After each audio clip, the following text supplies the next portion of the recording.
Welcome back. Logical operators are the heart of decision-making in any programming language. They allow you to combine multiple comparison results or reverse a Boolean value.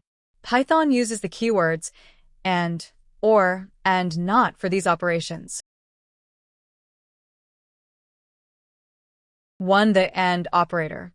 The AND operator returns true only if both operands, the left side and the right side, are true. If either is false, the entire expression is false. 2. The OR operator. The OR operator is more forgiving.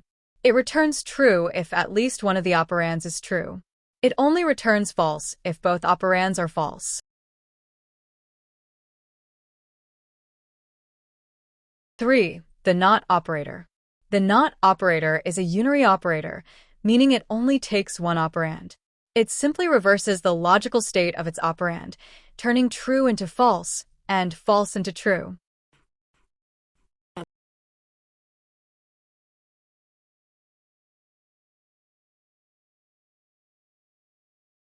To summarize, logical operators are one piece of the puzzle for building complex logical conditions.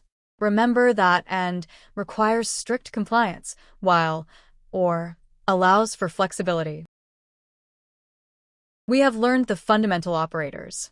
In our next lecture, 06-05, Operators BMI Use Case.